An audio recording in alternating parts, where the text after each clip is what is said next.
Welcome back. ನಾವು ಮಾತನಾಡ್ತಾ ಇದ್ವಿ ತಮಿಳುನಾಡಲ್ಲಿ ನಡೀತಾ ಇರುವಂತ ಬೆಳವಣಿಗೆ, ರಾಜ್ಯಪಾಲರು ವರ್ಸಸ್ ಅಲ್ಲಿನ ಪಕ್ಷಗಳು ಅನ್ನೋ ರೀತಿಯಲ್ಲಿ ಆಗಿದೆಯಾ. ಇವತ್ತು ಪ್ರತಿಭಟನೆಗಳೆಲ್ಲ ನಡೆಯೋದಕ್ಕಿದೆ ತಮಿಳುನಾಡಿನಾದ್ಯಂತ. ಅದರ ಬಗ್ಗೆ ನಾವು ಮಾತನಾಡ್ತಾ ಇದ್ವಿ. ನಾನು ಸುಧಾಕರ್ ಅವರನ್ನ ಅಭಿಪ್ರಾಯ ಕೇಳಬೇಕು. ಸುಧಾಕರ್ ಅವರೇ, ತಾವು ಏನು ಹೇಳ್ತೀರಿ? ರಕ್ಷಿತ್ ಅವರೇ, ಈ ಮೊದಲಿಗೆ ಸಂವಿಧಾನ ಅನ್ನೋದು ರಾಜಕಾರಣಿಗಳ ಮನೆ ಪಾಕೆಟ್ ಕ್ಯಾಲೆಂಡರ್ ಅಲ್ಲ, ತಮ್ಗೆ ಇಷ್ಟ ಬಂದಂಗೆ ಚೇಂಜ್ ಮಾಡ್ಲಿಕ್ಕೆ. ಎರಡನೇದು, ಪ್ರಶಾಂತ್ ಸರ್ ಈಗಾಗಲೇ ಹೇಳಿದ್ರು, ವಜುಭಾಯಿ ವಾಲಾ ಮಾಡಿದ್ ಸರಿ ಅಂತ ಬಿಜೆಪಿಗೆ ಅನ್ಸುತ್ತೆ, ಅವತ್ತು ಕಾಂಗ್ರೆಸ್ ತಪ್ಪನ್ಸುತ್ತೆ, ಇವತ್ತು ಅರ್ಲೇಕರ್ ಮಾಡಿದ್ ತಪ್ಪಾಗ್ತದೆ ಅಂತ. ವಜುಭಾಯಿ ವಾಲಾ ಅನ್ನುವ ಒಬ್ಬ ರಾಜ್ಯಪಾಲ ಹಿಂದೆ ತಪ್ಪು ಮಾಡಿದ್ದ ಅನ್ನೋ ಕಾರಣಕ್ಕೆ ಅಥವಾ ತಪ್ಪು ಮಾಡಿದ್ರು ಅನ್ನೋ ಕಾರಣಕ್ಕೆ ಈಗ ಇವ್ರು ಕಂಟಿನ್ಯೂ ಮಾಡ್ಬೇಕಂತಿಲ್ಲ. ಎರಡನೇದು, ರಾಜಕೀಯ ಪಕ್ಷಗಳು ಸಂವಿಧಾನದ ನಿಯಮಗಳಿಗೆ ವ್ಯಾಖ್ಯಾನ ಕೊಡ್ಲಿಕ್ಕೆ ಅವಕಾಶ ಇಲ್ಲ. ಸಂವಿಧಾನಿಕ ನಿಯಮಗಳಿಗೆ ವ್ಯಾಖ್ಯಾನ ಕೊಡಕ್ಕೆ ಅವಕಾಶ ಇರೋದು ನ್ಯಾಯಾಲಯಕ್ಕೆ ಮಾತ್ರ. ಹಾಗಾಗಿ ನಾವು ಬಹಳ ಸ್ಪಷ್ಟವಾಗಿ ತಿಳ್ಕೊಳ್ಬೇಕು, ಗವರ್ನರ್ ಈಗ ತೆಗೆದುಕೊಂಡಿರುವ ನಿರ್ಧಾರ ಇದೆಯಲ್ಲ ಅತ್ಯಂತ ಕಾನೂನುಬದ್ಧ. ಪ್ರಶಾಂತ್ ನಾಥ್ ಅವರು ಅದನ್ನ ಹೇಳಿದ್ರು, ಅತ್ಯಂತ ಕಾನೂನುಬದ್ಧ. ಕೆಲಸನೇ ಮಾಡ್ಬೇಕು. ಕಾನೂನುಬದ್ಧ ಇವತ್ತಿನ ಸಂದರ್ಭದಲ್ಲಿ ಕಾನೂನುಬದ್ಧ. ನಾನು ಕೇಳ್ತಿದ್ದ ಪ್ರಶ್ನೆ ಏನು ಗೊತ್ತಾ, ಯಾವ ಸಂದರ್ಭದಲ್ಲಿ ರಾಜ್ಯಪಾಲರ ಯಾವ ನಿರ್ಣಯದಿಂದ ಕೇಂದ್ರದಲ್ಲಿ ಕುಳಿತಿರ್ತಕ್ಕಂಥ ಪಕ್ಷಕ್ಕೆ ಅನುಕೂಲಕರನೋ ಪ್ರತಿಕೂಲನೋ ಅದನ್ನು ಕೂಡ ಚರ್ಚೆ ಮಾಡಬೇಕಾಗತ್ತೆ ಪೊಲಿಟಿಕಲಿ ಒಂದು ಹಂತದಲ್ಲಿ. ಸರ್, 100% ನೀವು ಹೇಳಿದಾಗೆ ಕೇಂದ್ರ ಸರ್ಕಾರ ಗವರ್ನರ್ ಅಪಾಯಿಂಟ್ ಮಾಡೋದ್ರಲ್ಲಿ ಅವರೇ ಅಪಾಯಿಂಟ್ ಮಾಡಿರ್ತಾರೆ, ಅವ್ರಿಗೆ ಅನುಕೂಲ ಮಾಡ್ಬೇಕು ಅಂತ ಇವತ್ತು ಅವ್ರು ಕಾನೂನು ಬದ್ಧವಾಗಿ ಇರಬಹುದು ಅಂತ ನೀವೇನು ಹೇಳ್ತಿದ್ದೀರಿ. ಅದರಿಂದ ಪೊಲಿಟಿಕಲಿ ಯಾರು ಅದರ ಆಟ ಆಡ್ತಿದ್ದಾರೆ, ಯಾರಿಗ ಲಾಭ ಅಂತಕ್ಕಂಥದ್ದನ್ನು ಕೂಡ ಚರ್ಚೆ ಮಾಡ್ಬೇಕಾಗತ್ತಲ್ಲ. ಅಲ್ಲಲ್ಲ, ನಾನು ಅದನ್ನ ಕುತ್ತಿಗೆ ಅವ್ರ ಜೊತೆ ಚರ್ಚೆ ಮಾಡಲ್ಲ, ನಾನೇನು ಕಾನೂನು ತಜ್ಞರ ಜೊತೆ ಅದನ್ನು ಚರ್ಚೆ ಮಾಡಲ್ಲ. But being A political reporter, being a political analyst, I will definitely put forth that point. Yes. ಯಾರಿಗೆ ಲಾಭ ಆಗುತ್ತೆ ಅದರಿಂದ? ಒಂದ್ ವೇಳೆ ಕಾಂಗ್ರೆಸ್ ಬಿಟ್ಟು ಬಿಜೆಪಿ ಬೆಂಬಲ ಕೊಟ್ಟಿದ್ರೆ ರಾಜ್ಯಪಾಲ ರಾಜೇಂದ್ರ ಅರ್ಲೇಕರ್ ಹೀಗೆ ನಡ್ಕೊಳ್ತಾ ಇದ್ರಾ? ಸರ್, ಗವರ್ನರ್ ಅವರು ಇಲ್ಲ, ಈಗ ನೀವು ಒಂದ್ ನಿಮಿಷ, ನಾ ಕಂಪ್ಲೀಟ್ ಮಾಡ್ತೀನಿ. ಈ ದೇಶದಲ್ಲಿ ಪ್ರಶಾಂತ್ ನಾಥ್ ಅವ್ರ ಪ್ರಶ್ನೆ ಎಷ್ಟು ಅರ್ಥಪೂರ್ಣ ಅಂದ್ರೆ, ಹಿಂದೆ ಒಂದ್ಸಲ ಕೇರಳದಲ್ಲಿ ನೆಹರೂರವರು ಕೇರಳ ವಿಸಿಟ್ ಮಾಡಿದಾಗ ಕೇವಲ ರಿಸೀವ್ ಮಾಡ್ಕೊಳ್ಳಿಲ್ಲ ಅನ್ನೋ ಒಂದೇ ಕಾರಣಕ್ಕೆ ಅಲ್ಲಿ ಸ್ಟೇಟ್ ಎಮರ್ಜೆನ್ಸಿಯನ್ನ ಏರಿ ಸರ್ಕಾರನೇ ಕಿತ್ತಾಕಿದ್ದಿದೆ. ಕೇಂದ್ರ ಸರ್ಕಾರಗಳು ರಾಜ್ಯ ಸರ್ಕಾರಗಳನ್ನ ಈ ರೀತಿ ನಡ್ಸ್ಕೊಂಡಿದೆ. ನಾವೀಗ ಏನ್ ನೋಡ್ಬೇಕು, ರಾಜ್ಯಪಾಲರು ಈಗ ತೆಗೆದುಕೊಂಡಿರುವ ನಿರ್ಧಾರ ಅದು ಸಂವಿಧಾನಿಕವಾಗಿದೆಯಾ ಇಲ್ವಾ. ಆಮೇಲೆ ಬಹಳ ಮುಖ್ಯವಾಗಿ ಸಂವಿಧಾನ ಅನ್ನೋದು ನಿಯಮ ಮಾಡಿದ್ದು ಸುಮ್ಮನೆ ಸರಳವಾಗಿ ಮಾಡಿದ್ದಲ್ಲ. ಮೇ 1949ರಿಂದ ನವೆಂಬರ್ 1949ರವರೆಗೆ ಒಂದು ದೀರ್ಘವಾದ ಡಿಬೇಟ್ ನಡೆಯುತ್ತೆ, ಗವರ್ನರ್ಗೆ ಈ ಮಾದರಿ ಪವರ್ ಕೊಡ್ಬೇಕಾ ಬೇಡವಾ ಅಂತ. ಪ್ರಶಾಂತ್ ನಾಥ್ ಸರ್ ಇದು ಒಪ್ತಾರೆ ಅಂತ ನಾ ಹೇಳ್ತೀನಿ, ಪುತ್ತಿಗೆ ಅವರು ಒಪ್ಪೋದು. ಸಂವಿಧಾನದ 163ನೇ ವಿಧಿಯ 2ನೇ ಉಪವಿಧಿ ಪ್ರಕಾರ ಒಂದು ಗವರ್ನರ್ ನಿರ್ವಹಿಸುವ ಕಾರ್ಯ ವಿವೇಚನೆ ಅಧಿಕಾರ ಅದು ಕ್ವಶನ್ ಮಾಡ್ಬೋದಾ ಅಂದ್ರೆ ಕ್ವಶನ್ ಮಾಡುವಾಗಿಲ್ಲ. ನ್ಯಾಯಾಲಯವೇ ಇದನ್ನ ಅಪ್ರೂವ್ ಮಾಡಿದೆ. ಏನಾದ್ರೂ ರಾಜ್ಯಪಾಲರು ವಿವೇಚನಾ ಅಧಿಕಾರದ ಬಳಸಿ ಮಾಡುವ ಕೆಲಸವನ್ನ ನೀವು ನ್ಯಾಯಾಲಯದಲ್ಲಿ ಪ್ರಶ್ನೆ ಮಾಡಿದ್ರು ಕೂಡ ನಿಮಗೆ ಸೋಲಾಗ್ತದೆ. ಏನು ಕೇಳ್ತೀನಿ ನಾನು ಹೇಳಿದ್ರೆ, ಈಗ 118 ಪ್ರಶ್ನೆ ಏನು ಗೊತ್ತಾ ಸುಧಾಕರ್ ಅವರೇ, ರಾಜ್ಯಪಾಲರ ವಿವೇಚನೆ ಒಂದು ಪಕ್ಷ ಕಂಟ್ರೋಲ್ ಮಾಡುವಂತ ಪರಿಸ್ಥಿತಿಗೆ ಬಂದಿದೆ ಅಂತ. ಪ್ರಾಬ್ಲಮ್ ಇರೋದು ಸುಪ್ರೀಂ ಕೋರ್ಟ್ ಹೇಳಿದೆ ಅಲ್ಲ, ಜುಡಿಷಿಯಲ್ ರಿವ್ಯೂ ಅಧಿಕಾರ ಇದೆ ಅಂತಕ್ಕಂಥದ್ದನ್ನ ಸುಪ್ರೀಂ ಕೋರ್ಟ್ ಅನೇಕ ಪ್ರಕರಣಗಳಲ್ಲಿ ಹೇಳಿಲ್ವಾ? ಅಲ್ಲಲ್ಲ, ಜುಡಿಷಿಯಲ್ ರಿವ್ಯೂ ಇದೆ. ಜುಡಿಷಿಯಲ್ ರಿವ್ಯೂ ಮಾಡಿ ತೀರ್ಪುಗಳು ಕೊಟ್ಟಿದೆ. ನಾನೇನ್ ಹೇಳ್ತಾ ಇದ್ದೀನಿ, ಈಗ ಉದಾಹರಣೆಗೆ ಕರ್ನಾಟಕದ ಶೃಂಗೇರಿನಲ್ಲಿ ಸೋತ ಒಬ್ಬ ವ್ಯಕ್ತಿ ಅಂದ್ರೆ ಚುನಾವಣೆನೇ ಗೆಲ್ಲಿಲ್ಲ, ಆ ಶಾಸಕ 3 ವರ್ಷ ಶಾಸಕ ಆಗಿ ಕೆಲಸ ಮಾಡಿದ್ದಾರೆ.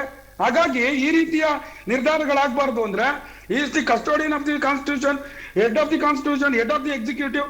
ಈಗ ಉದಾಹರಣೆಗೆ ಪ್ರಶಾಂತ್ ಸರ್, ನೀವು ಎಂಡರ್ಸ್ ಮಾಡಬಹುದು.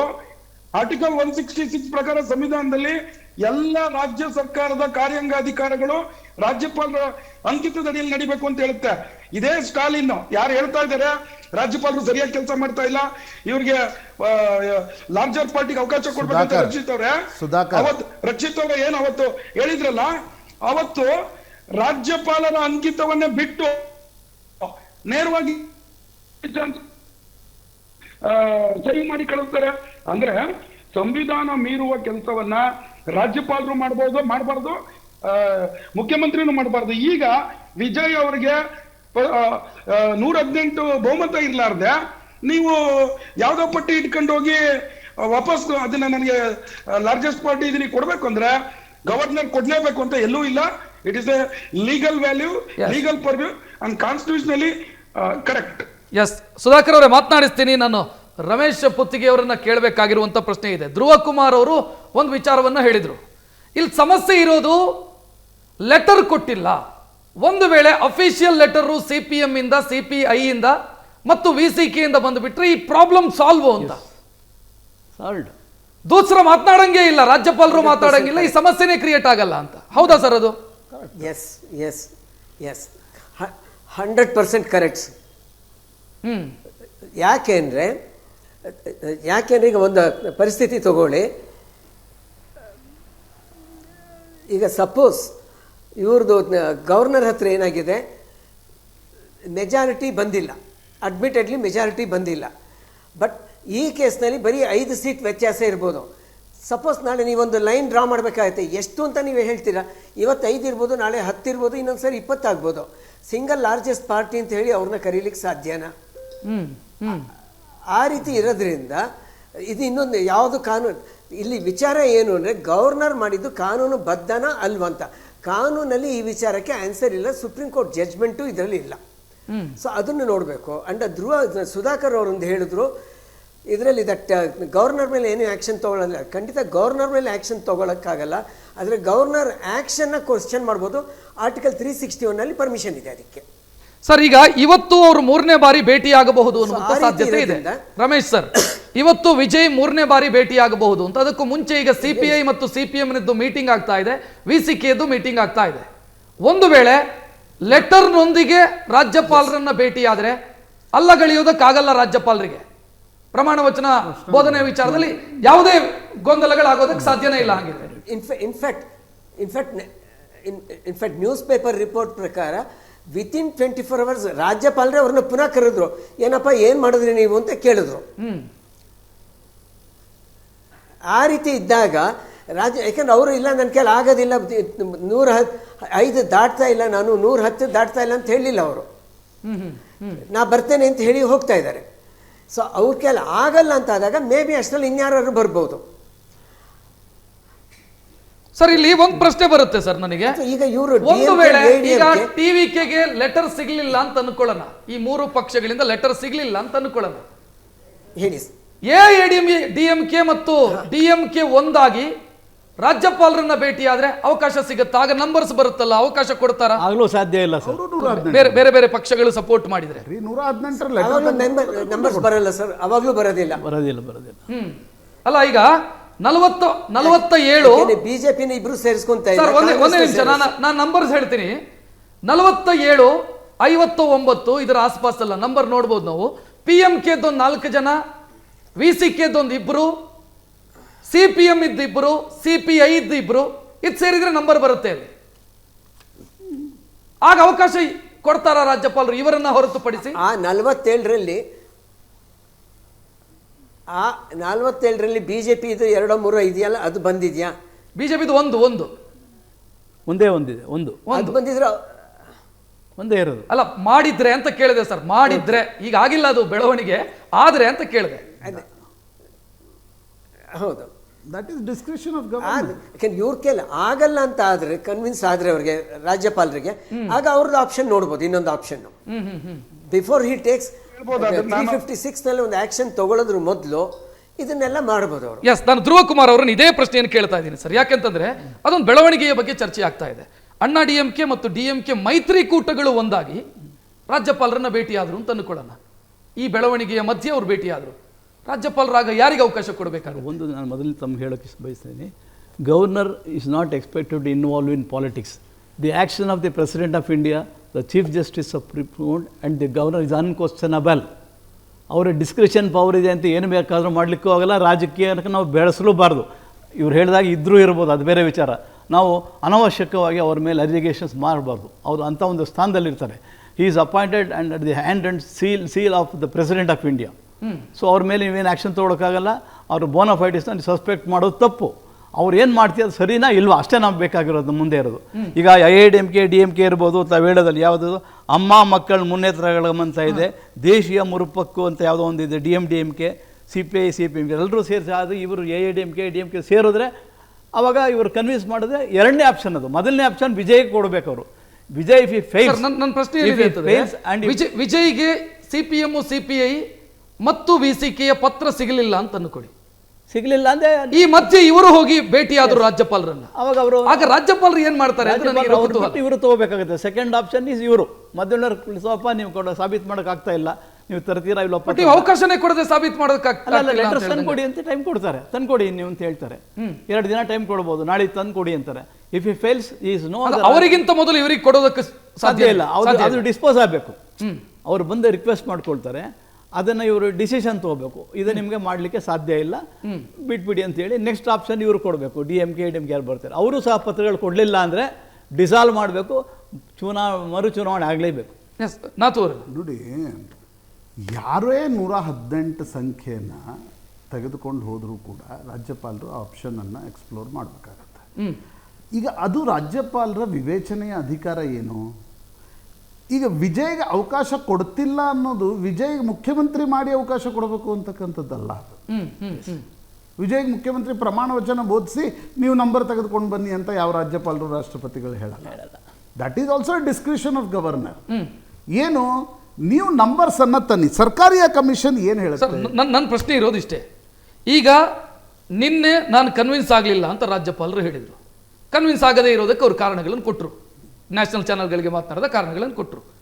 ಈ ಮಧ್ಯೆ ಅಣ್ಣಾ DMK ಮತ್ತು DMK ಮೈತ್ರಿಕೂಟಗಳು ಒಂದಾಯ್ತು ಅಂತ ಅನ್ಕೊಳ್ಳೋಣ, ಬಿಜೆಪಿಯನ್ನು ಹೊರತುಪಡಿಸಿ ಒಂದಾದ್ರು ಅಂತ ಅನ್ಕೊಳ್ಳೋಣ, ಆಗ ನಂಬರ್ ಕನ್ವಿನ್ಸಿಂಗ್ ಇರುತ್ತೆ. ಅಲ್ಲ, ಅದಕ್ಕೆ ಆಗ ಏನ್ ಮಾಡ್ತಾರೆ ರಾಜ್ಯಪಾಲರು? 118ರ ಲೆಟರ್ ಯಾರು ತಂದು ಕೊಡ್ತಾರೋ ಅದನ್ನು ಕನ್ಸಿಡರ್ ಮಾಡಲೇಬೇಕು. ಇವರು ಮೊದಲು ಅಪ್ರೋಚ್ ಆಗಿದ್ರು, ಅಪ್ರೋಚ್ ಆದಾಗ ನಿಮಗೆ ಎಷ್ಟು ನಂಬರ್ಸ್ಗಳು ಹೊರಗುಳಿತವೆ ಅನ್ನೋದು ರಾಜ್ಯಪಾಲರು ಗಣನೆಗೆ ತೆಗೆದುಕೊಡ್ತಾರಲ್ಲ. ಈಗ 118 ನಂಬರ್ ತಂದರೆ that is with in purview of ರಾಜ್ಯಪಾಲರು.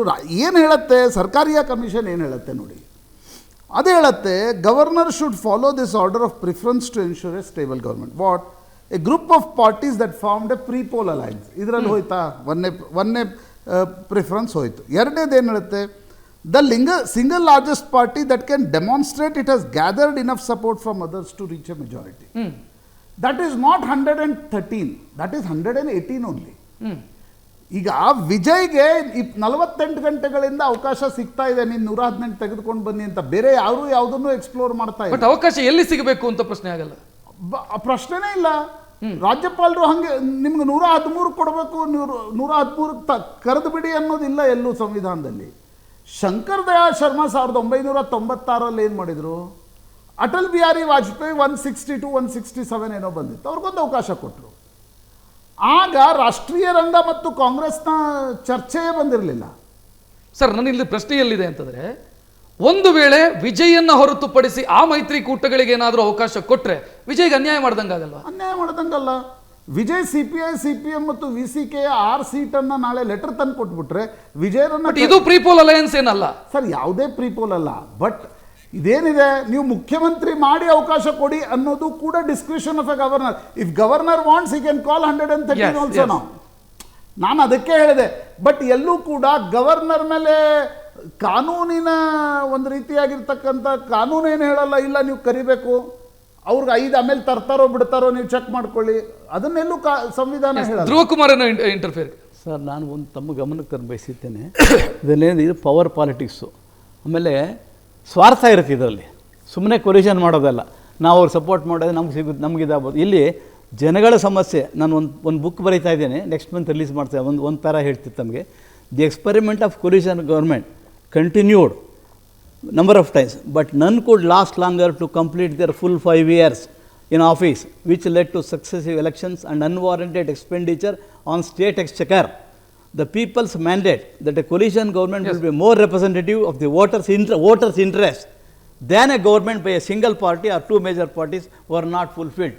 ಸೊ ಇದರ ತಾವು ಅರ್ಥ ಮಾಡ್ಕೋಬೋದು ಹೇಗೆ ಇಂಟರ್ಪ್ರಿಟ್ ಮಾಡ್ತಾರೆ ಪ್ರಶಾಂತ್ ಅವರು ಬಿಟ್ಟು. 18, 17 ತೆಗೆದುಕೊಳ್ರಿ. 18ರ ಕರ್ನಾಟಕ, 17ರ ಗೋವಾ. ಎರಡು ಈಗ ನೀವು ಹೇಳ್ತಾ ಇರೋ ಎಲ್ಲ ಕಾಂಟೆಕ್ಸ್ಟು ಅದರಲ್ಲಿ ಬರುತ್ತೆ. ಸುಪ್ರೀಂ ಕೋರ್ಟ್ ಯಾವುದನ್ನು ನಲ್ ಆ್ಯಂಡ್ ವಾಯ್ಡ್ ಮಾಡಲಿಲ್ಲ. ಸುಪ್ರೀಂ ಕೋರ್ಟ್ ಏನು ಹೇಳ್ತು? 15 ದಿನ ಕಾಲಾವಕಾಶ ಕೊಡಬೇಡಿ, ಒಂದೇ ದಿನ ಕೊಡಿ ಅಂತ ಅಷ್ಟೇ ಹೇಳ್ತು. ಅಂದ್ರೆ ಅರ್ಥ ಏನು? End of the day it comes to the discretion of a governor. Yes. ಮಾತನಾಡೋಣ. ನನಗೊಂದು ಬ್ರೇಕ್ನ ಸಮಯ. ಬ್ರೇಕ್ನ ನಂತರ ಕಾರ್ಯಕ್ರಮ ಮುಂದುವರಿಯುತ್ತೆ.